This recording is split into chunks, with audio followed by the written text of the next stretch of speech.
Welcome, ladies and gentlemen. Leslye Headland, the showrunner of Star Wars The Acolyte, has come out and said that she expected the show to be review bombed. One, that's highly disingenuous. Review bombing from what perspective? Positively, because I would say with certainty that it's been review bombed positively by critics. Review bombed as a concept negatively for audience reviews. I completely reject that premise. That concept as a whole I reject. I don't think review bombing exists from an audience perspective. I think the audience, being the consumer, the individuals paying for your product, have an absolute utter right to express themselves, whether it be dramatic or otherwise. I don't think review bombing is a thing for audiences. I think people have the utter... we all have the right, basically. We are consumers. No one has, no one's product just has to be mindlessly consumed at the end of the day. But the fact that she's come out and said that she expected it is, quite comical, I think. So anyway, we'll take a look at this. Hit subscribe if you're new here, and do turn the bell notifications on. Let's take a look, shall we? So, this was in an interview with Collider. And just these headlines, they crack me up. The Acolyte showrunner Leslye Headland says she went in fully expecting the show to be review bombed. But again, you can just look at that from a different lens. And you're like, oh, okay, so, well, you did expect it to be review bombed positively, though, didn't you, as well?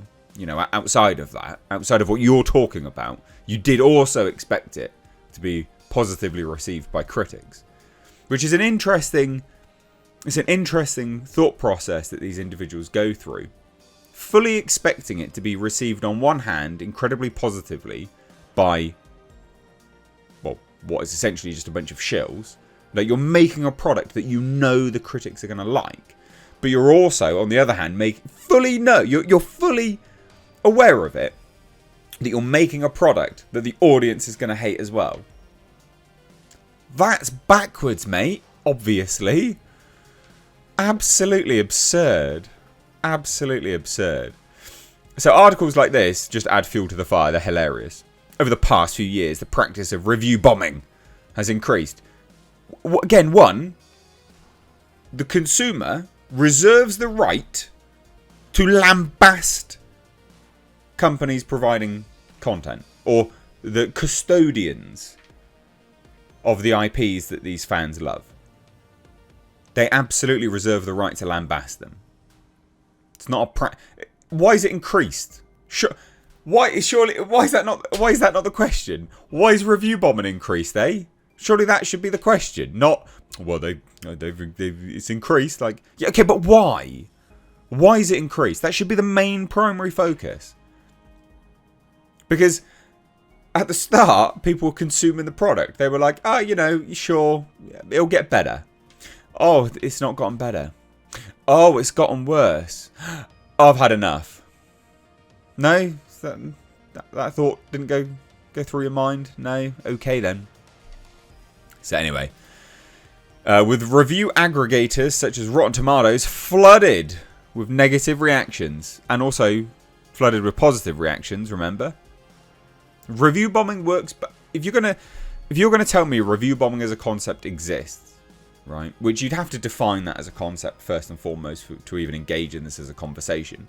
But if you're going to say that exists, one must also accept that the positive review bombing concept exists as well. So, yeah.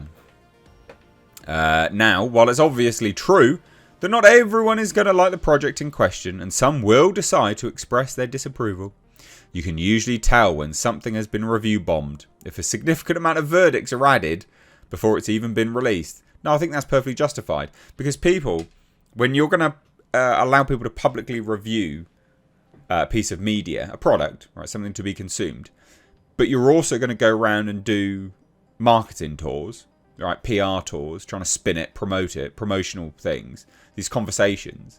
I think people have the right to negatively review your product on the basis of your marketing material, your promotional material. Because, funnily enough, they do have the ability to go back in retroactively and change it, don't they, afterwards, if they actually liked it or something like that. They can go in and change their review. And I think that's perfectly reasonable as well. This is the same kind of nonsense attitude that YouTube took with removing the dislike button. Like, why are you doing that? So people can't show that they hate something? Why? Like, why? What are you doing? It's nonsense. It's absolute nonsense. And some will decide to express their disapproval. Yeah, justifiably. You can usually tell when something has been review bombed if a significant amount of verdicts, blah, blah, blah, before it's been released. Or if it's been generally well received by critics and or the average viewer. How do you know if it's been generally well received by the average viewer? Critics like anything. You know, put a chick in it, make it lame and gay, and the critics are going to love it. They're going to praise it. It's a given. It's a given at this point. It's an absolute given. God damn. Anyway, here's the whole point of this video. Star Wars has been hit particularly hard of late, and it picked up considerably after The Last Jedi, but the Acolyte showrunner Leslye Headland took the job knowing full well that the series would provoke the kind of reaction it has. Right, okay. Well, let's see what she says. Let me give her a chance. Everybody knows what review bombing is like. Getting off to a bad start here, Leslye. Truly, when the show first came out, my publicist was like, okay, with the review. I was like, does anybody take that seriously anymore? Yes. You guys do. But remember, Rotten Tomatoes has been outed as, you know, companies have been paid. Companies have been paying critics to review positively on Rotten Tomatoes, right? So, yeah. Yeah. You guys take Rotten Tomatoes and reviewers seriously. Yeah. Yeah, you guys do. Perhaps the average... I understand the point of it, which is that the average viewer would look at that site and say, oh, the user review is really low. But I think that if you're in the Star Wars fandom, I think you already know what review bombing is. Oh, that's right. It's review bombing. It's just happened so often now. You mean since Disney took over? Yeah. Yeah, there's a reason for that. So I guess if you're totally new to the fandom and you're considering watching the show, it could affect you. But I also think that my work in the past has been very word of mouth anyway. Well, this one fucking hasn't, has it? So I don't know if it... I think that because behind the scenes, we all know what it is. It's not that it's not concerning. Yeah, cope.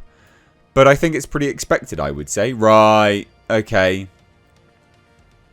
But again, remember, you made a product that you expected to be well received by critics, not audiences. And that should say something, right? That should speak volumes by itself as a statement. That's worrying. That's weird. It's a weird attitude to have. So I'd love to hear your thoughts. Drop them down below. If you're new here, do hit subscribe. Please do support me further via Patreon. We're trying to get the memberships up there. You do get exclusive content, and I do get demonetized. So head on over to my Patreon. It's the first link down below. You can subscribe for as little as $2 or more per month. That would be fantastic. Thank you so much. Take care. Bye-bye now.